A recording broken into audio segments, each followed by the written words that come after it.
নমস্কাৰ ছাত্ৰ ছাত্ৰীসকল, বিকাশ এডুকেশ্যন চেনেলৰ সকলোকে আকৌ এবাৰ পুনৰ স্বাগতম জনাইছোঁ। আজি এইটো ভিডিঅ'তে আলোচনা কৰিম ক্লাছ 6ৰ হিন্দীৰ পাঠ 9 ষোল্ল খেল অৰ সেহত। ইয়াৰ আজি প্ৰশ্নোত্তৰখিনি গোটেইখিনি আজি আলোচনা কৰিম। তেনেহ'লে ভিডিঅ'টো স্কিপ নকৰাকৈ শেষলৈকে চাই থাকক। প্ৰথমে কৈছে যে 2 নম্বৰটো যে তুম কিতনে খেলো কে বাৰে মে জানতে हो, উনকে নাম বাতাও। ইয়াৰ উত্তৰটো লিখিব লাগিব এনেকৈ যে मैं 10 खेलों के बारे में जानता हूँ, उनके नाम हैं। 1 নম্বৰত লিখিম যে ক্ৰিকেট, তাৰপিছত 2 নম্বৰত লিখিম যে ফুটবল, তাৰপিছত 3 নম্বৰত লিখিম যে ভলীবল, তাৰপিছত 4 নম্বৰত লিখিম যে লুডো, আৰু 5 নম্বৰত লিখিম যে কেৰম, তাৰপিছত 6 নম্বৰত লিখিম হকী, তাৰপিছত 7 নম্বৰত লিখিম যে টেনিছ, তাৰপিছত 8 নম্বৰত লিখিম যে বেডমিণ্টন, তাৰপিছত 9 নম্বৰত লিখিম যে কুস্তি, আৰু 10 নম্বৰত লিখিম যে দৌৰ। এইকেইটা 10টা নাম লিখি দিলে হৈ যাব। তাৰপিছত প্ৰশ্নটো কৈছে যে ইয়াৰ পিছতটো যে 3 নম্বৰ প্ৰশ্নটো কৈছে যে तुम्हें कौन सा खेल सबसे अधिक पसंद है, उस खेल के बारे में 3 বাক্য बोलो। ইয়াৰ উত্তৰটো লিখিব লাগিব এনেকৈ যে मुझे फुटबल खेल सबसे अधिक पसंद है, फुटबल खेल में अधिक सामग्री की आवश्यकता नहीं होती, यह कम समय में ही समाप्त हो जाता है, इस खेल से पूरे शरीर में तंदुरुस्ती आती है। এনেকৈ লিখিলে বা এইখিনি লিখিলে হৈ যাব। তাৰপিছত 4 নম্বৰ প্ৰশ্নটো কৈছে যে ইয়াৰ পিছতো যে कुछ बाहरी खेल होते हैं, कुछ भीतरी खेल, यहाँ कुछ खेलों के नाम दिए गए हैं, बताओ यह कौन बाहरी और कौन ভিতৰি খেল হয়। ইয়াত প্ৰথমতে দিয়া আছে যে ফুটবল, তাৰপিছত দিয়া আছে যে হকী, তাৰপিছত লুডো, তাৰপিছত দিয়া আছে ক্ৰিকেট, তাৰপিছত কেৰম দিয়া আছে, তাৰপিছত দিয়া আছে যে শতৰঞ্জ। ইয়াৰ উত্তৰটো এনেকৈ লিখিব লাগিব যে প্ৰথমে এইফালে লিখিম বাহৰী খেল, তাৰপিছত আৰু ইফালে লিখিম আমি ভিতৰি খেল। প্ৰথমে বাহৰী খেলত লিখিম যে ফুটবল, হকী, তাৰপিছত ক্ৰিকেট, আৰু ভিতৰি খেলত লিখিম আমি লুডো, কেৰম আৰু শতৰঞ্জ। এনেকৈ বা এইখিনি লিখিলে হৈ যাব। তাৰপিছত 5 নম্বৰখিনি কৈছে যে ইয়াৰ পিছত প্ৰশ্নখিনি যে 5 নম্বৰত কৈছে যে কোন কিছ খেল কা খিলাড়ী হয়, ৰেখা খিচকৰ মিলাও। ইয়াৰে প্ৰথমে ক নম্বৰত দিয়া আছে যে জয়ত তালুকদাৰ, আৰু ইফালে দিয়া আছে যে বেডমিণ্টন। তাৰপিছত খ নম্বৰত দিয়া আছে যে দীপাকৰ ভট্টাচাৰ্য, আৰু ইফালে দিয়া আছে যে ক্ৰিকেট। তাৰপিছত দিয়া আছে গ নম্বৰটো মনালিছা বৰুৱা মেহতা, আৰু ইফালে দিয়া আছে আমাৰ শ্বুটিং। তাৰপিছত খ নম্বৰত দিয়া আছে যে বাইচুং ফুটিয়া, আৰু ইফালে দিয়া আছে যে আচৰি। তাৰপিছত দিয়া আছে যে 9 নম্বৰটো যে অভিনৱ বিন্ধা, ইয়াত দিয়া আছে যে টেনিছ। তাৰপিছত শচীন তেণ্ডুলকৰ, আৰু ইয়াত দিয়া আছে যে ইফালে দৌৰ। তাৰপিছত দ্বিতীয়ত দিয়া আছে যে আমাৰ ধ্যানচাঁদ, আৰু ইফালে দিয়া আছে যে ফুটবল। তাৰপিছত বৰ্গীয় নম্বৰত দিয়া আছে যে পিটি উষা বক্সিং।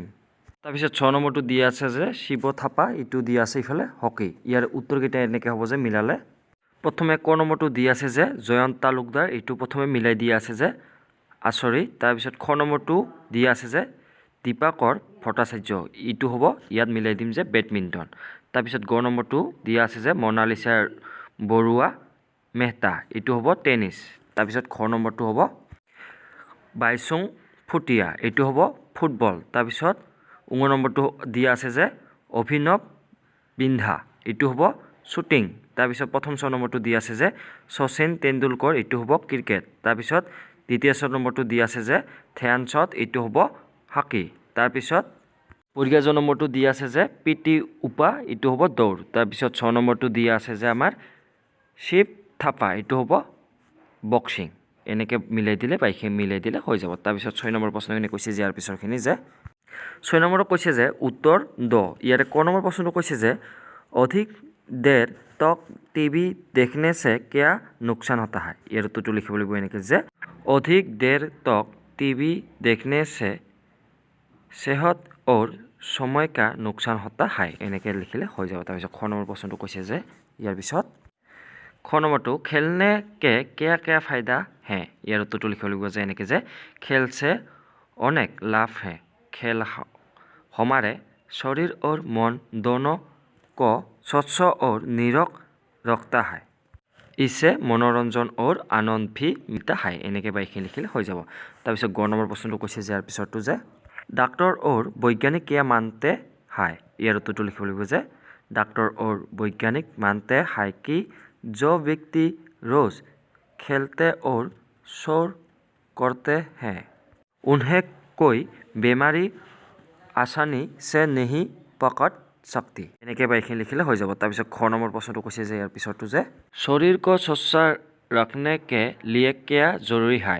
ইয়াৰ উত্তৰটো লিখিব লাগিব যে शरीर को स्वस्थ रखने के लिए संतुलित भोजन के साथ साथ खेलना भी जरूरी है। এনেকৈ বা এইখিনি লিখিলে হৈ যাব। তাৰপিছত 19 নম্বৰ প্ৰশ্নটো কৈছে যে ইয়াৰ পিছৰটো যে कुछ बच्चे हाथों में रिमोट लेकर क्या करते हैं। ইয়াৰ উত্তৰটো লিখিব লাগিব এনেকৈ যে कुछ बच्चे हाथों में रिमोट लेकर टीवी या कंप्यूटर के सामने बैठ जाते हैं। এনেকৈ বা এইখিনি লিখিলে হৈ যাব। তাৰপিছত প্ৰথম 6 নম্বৰ প্ৰশ্নটো কৈছে যে ইয়াৰ পিছত आपने असल के किसी एक प्रसिद्ध खिलाड़ी का नाम बताओ। এইটো নিজে কৈ অৰ্থাৎ ভাবি লিখি ল'বা। তাৰপিছত মই 7 নম্বৰখিনি কৰি দিছোঁ যে উত্তৰ লিখ। ইয়াৰে প্ৰথম ক নম্বৰ প্ৰশ্নটো কৈছে যে खेलने का आनंद कैसा है। ইয়াৰ উত্তৰটো লিখিব লাগিব এনেকৈ যে खेलने का आनंद अनोखा है। यह मनोरंजन के साथ ही फूर्ति जगाता है। এনেকৈ বা এইখিনি লিখিলে হৈ যাব। তাৰপিছত খ নম্বৰ প্ৰশ্নটো কৈছে যে ইয়াৰে खेल हमारे मन को क्या करता है। ইয়াৰ উত্তৰটো লিখিব লাগিব যে এনেকৈ खेल हमारे मन को तरोताजा करता है। এনেকৈ বা এইখিনি লিখিলে হৈ যাব। তাৰপিছত গ নম্বৰ প্ৰশ্নটো কৈছে যে ইয়াৰে कुछ बच्चे पूरा दिन टीवी के सामने बैठकर क्या करते हैं। ইয়াৰ উত্তৰটো লিখিব লাগিব এনেকৈ যে कुछ बच्चे पूरा दिन टीवी के सामने बैठकर अपना समय और सेहत खराब करते हैं। এনেকৈ বা এইখিনি লিখিলে হৈ যাব। তাৰপিছত খ নম্বৰ প্ৰশ্নটো কৈছে যে ইয়াৰে খ নম্বৰ প্ৰশ্নটো কৈছে যে किन्हीं चार खेलों के नाम लिखो। ইয়াৰ উত্তৰটো লিখিব লাগিব এনেকৈ যে चार खेलों के नाम है। 1 নম্বৰত লিখিম যে ক্ৰিকেট, তাৰপিছত 2 নম্বৰত লিখিম যে ফুটবল, তাৰপিছত 3 নম্বৰত লিখিম যে বেডমিণ্টন আৰু 4 নম্বৰত লিখিম যে দৌৰ। এই 4টা নাম লিখি দিলে হৈ যাব। আজিলৈ ইমানে। আৰু ইয়াৰ পিছৰ পাঠখিনি আৰু এটা ভিডিঅ' বনাই দিম। ভিডিঅ' লিংক ডিছক্ৰিপশ্যনত দিয়া থাকিব, তাতে আপোনালোকে চাব পাৰিব। ধন্যবাদ।